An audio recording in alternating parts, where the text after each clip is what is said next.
My mother taught second grade for 31 years at Clover Hill Elementary in Medford, Oregon. Same classroom, same hallway, same bulletin board outside the door that she repapered every September. When she retired, the school gave her a card signed by the current staff, most of whom had never actually worked with her, and a small potted succulent with a ribbon around it. She put the succulent on the kitchen windowsill. It was still alive when she died 14 months later. She passed on a Tuesday in early March. Pneumonia, which became sepsis, which became a conversation with a doctor in a hallway at 2 in the morning where I stood in socks I'd grabbed from the floor of my car and tried to understand what he was telling me. My brother drove down from Portland the night before she was moved to Comfort Care. He stayed 2 days and then flew home. I stayed until the end. The funeral was small. My mother had outlived most of her close friends, and her sister lived in Vermont and couldn't travel anymore. My brother came back for it. A few neighbors stood near the back. One woman I didn't recognize stood at the far edge of the cemetery away from the group in a dark coat with her hands folded in front of her. I noticed her because she was very still. Everyone else shifted their weight, checked their phones, looked at the sky. She didn't move. We buried my mother next to my father, who had been gone for 11 years. After the service, after the neighbors hugged me and my brother shook hands with people and then checked his phone, after everyone had drifted toward their cars, I stood there for a few extra minutes by myself. I didn't have anything to say. I just wasn't ready to leave. The woman in the dark coat walked over. She was maybe 70 with silver hair cut short and a posture that made her seem taller than she was. She introduced herself as Judge Constance Obie. Retired, she added. Like that was important. She said she'd known my mother for a long time. She said she was sorry for my loss, and then she paused and I could tell she was deciding something. She opened her coat pocket and took out a card. Not a business card. A plain index card, folded once with something written on the inside in blue ink. "Your mother asked me to give you this," she said. "Not your brother, you." I took it. "Call that number when you're ready," she said. "Tell them Judge Obie sent you. They'll know what to do from there." I looked down at the card. There was a name, Fenwick and Associates, and a phone number with a 541 area code. When I looked up, she was already walking back toward the parking lot. I didn't call that day. I drove home and sat in my mother's kitchen because I couldn't face my own apartment yet, and I made tea. I didn't drink, and I looked at the succulent on the windowsill, and I thought about Judge Constance Obie and the particular way she'd said, "Not your brother," quietly, without emphasis. Like it was just a fact she was passing along. My brother called that evening. He asked about the logistics of selling the house, whether I'd contacted an estate attorney, how quickly we could get things moving. He wasn't being cruel. That was just how he processed things. By making a list, by moving forward. Our mother had been sick for 8 months. He'd had time to get practical. I told him there might be an attorney already involved, that I'd been given a contact. He asked for the name and number. I said I'd look into it first and let him know. I don't know why I said that. I don't know what I was protecting. I called the next morning. The woman who answered said her name was Therese. She had a calm, unhurried voice, the kind that belongs to someone who has answered difficult phone calls for many years. I told her Judge Obie had sent me, that my mother had passed, that I wasn't entirely sure why I was calling. Therese said, "I know. We've been expecting to hear from you. I'm very sorry about your mother." I asked how she knew my mother. She said, "Mr. Fenwick will explain everything. Can you come in Thursday?" The office was 40 minutes from Medford in a small town called Ashland in a building on a quiet street behind the main drag. It wasn't impressive looking. A wooden sign, 2 steps up to a front door, a waiting room with old magazines and a lamp with a warm bulb. The kind of office that doesn't try to impress you because it doesn't need to. Mr. Fenwick was in his late 60s, slightly rumpled with reading glasses pushed up on his forehead. He stood when I came in and shook my hand with both of his. "Sit down," he said. "There's a lot to go through, and I want you to be comfortable." I sat. He opened a file folder on his desk that was at least 2 inches thick. My mother had first come to him 22 years ago, he said. I would have been about 10. She'd come with a question. She had some money she wanted to set aside, and she wanted to make sure it was protected in a particular way. Specifically, that it couldn't be redirected or contested by anyone, including family, after she was gone. She'd wanted to know if that was possible. He'd said yes, with the right structure. She'd come back 6 months later with more questions. She'd come back again the following year. Over time, they'd built something together. Carefully, methodically, piece by piece. What did they build? I asked. He said, your mother established what we call a restricted charitable trust. She named it herself. He turned a page.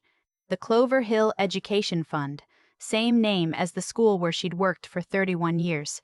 The fund had been operating quietly since she established it, he said. It didn't have a website. It didn't send out press releases. It had a small board, Mr. Fenwick, Judge Obie, and a retired school counselor named Dr. Telv Whitmore. And it had one purpose: to pay for school supplies, field trips, glasses, winter coats, and other small but uncoverable costs for children in low-income households in the Medford school district, the kind of costs that were too small for grant funding and too big for families to absorb without choosing between that and something else. For 22 years she'd been putting money in. Teacher salary, modest, no vacations to speak of. A paid-off house. A used car she drove until it wasn't drivable anymore. Every dollar she didn't spend went somewhere. How much? I said. He told me. I asked him to repeat it. He did. I sat with that number for a moment. It didn't feel real. Not because it was enormous. It wasn't, not by any wealthy person's standard.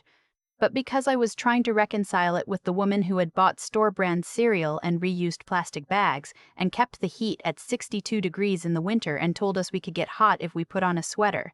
She wasn't saving it for herself, I said. No, he said. She was building something. He explained the structure. The trust was protected. It would continue operating after her death. The board would remain. The fund would keep doing what it had always done. She had left the house to me and my brother equally. She had left me one additional thing, the position of 4th board member, if I wanted it. Not my brother. Me. I asked why. Mr. Fenwick took his glasses off his forehead and held them in his hands. She said you were the one who stayed, he said, when your father was sick. When she was sick, she said your brother loved her, but that you were the one who understood what quiet work looked like. I didn't say anything for a minute. She also left a letter, he said. He slid an envelope across the desk. My name on the front in her handwriting. The same handwriting that had written 30 years of lesson plans and birthday cards and grocery lists. I didn't open it there. I put it in my bag and thanked him and walked out to my car and sat in the parking lot for 20 minutes before I could drive.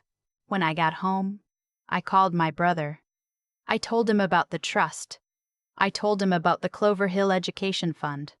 I told him about the 22 years and the board and what the money had been used for. There was a long silence. How much did she leave for the house? He said. She left us the house equally, I said, like we discussed. Another silence. So all of it went to this fund. It was her money, I said. Her decision. I'm not saying it wasn't. He paused. She never said anything.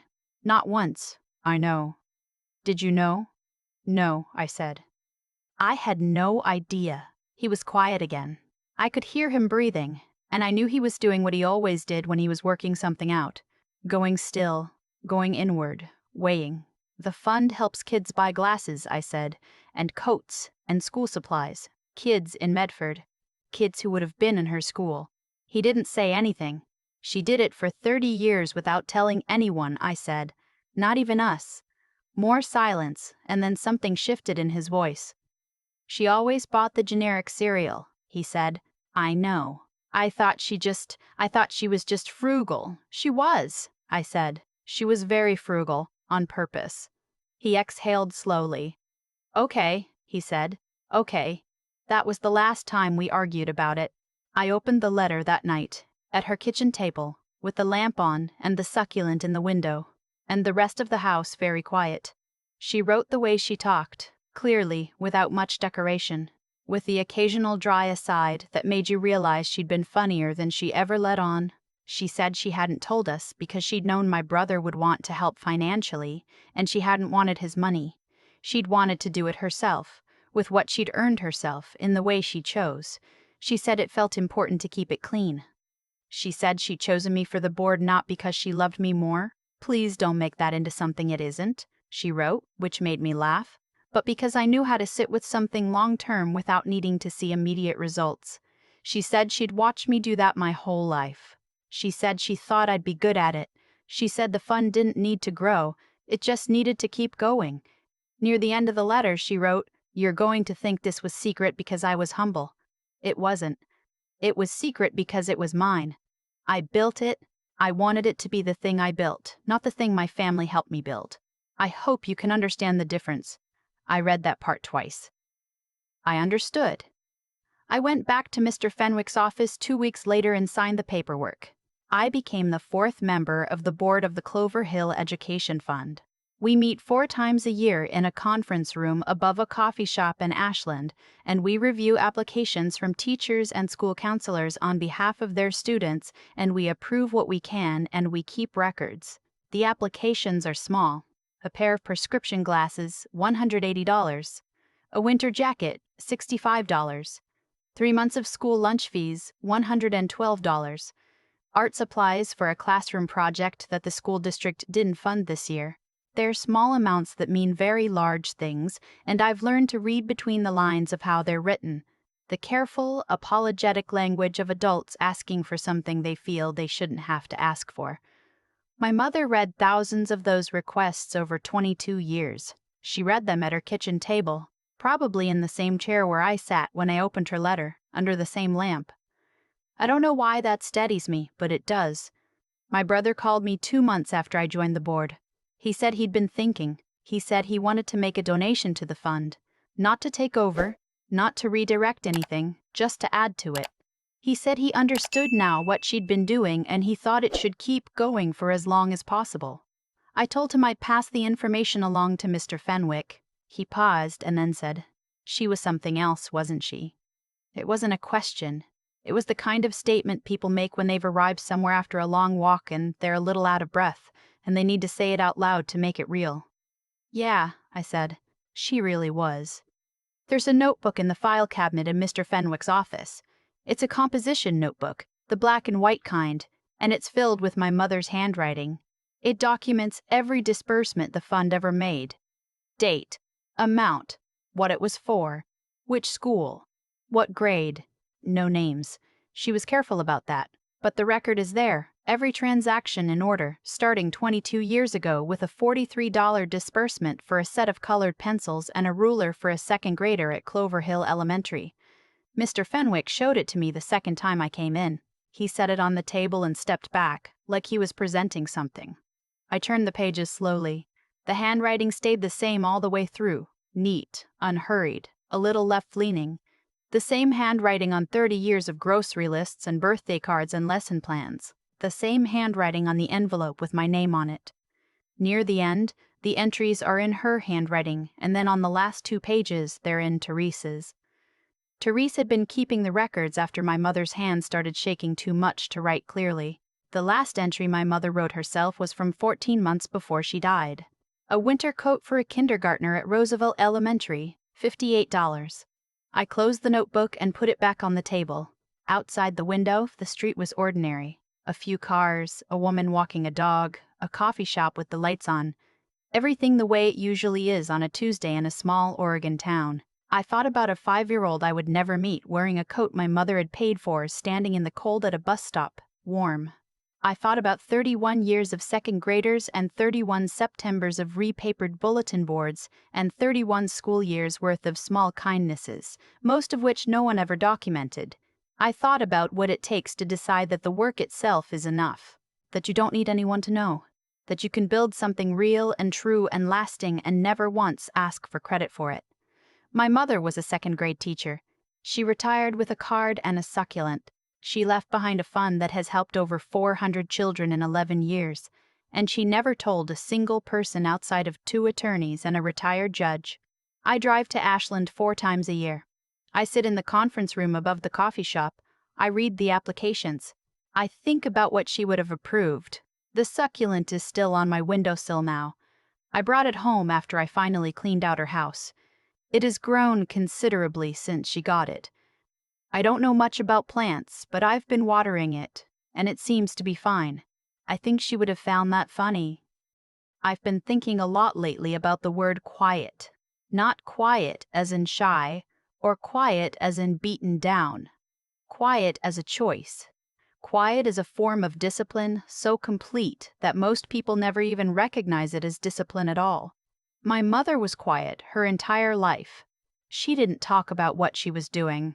She didn't hint at it, didn't leave breadcrumbs, didn't seem to need anyone to notice. For 22 years she built something real, the Clover Hill Education Fund, and she did it the same way she did everything else, steadily, without fanfare, without ever asking for credit. When she died, almost no one came to the funeral. A few neighbors.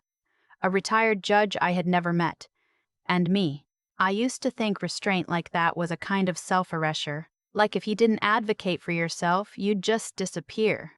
I've changed my mind. What I've come to understand is that there's a version of integrity that doesn't need an audience. My mother wasn't quiet because she lacked confidence.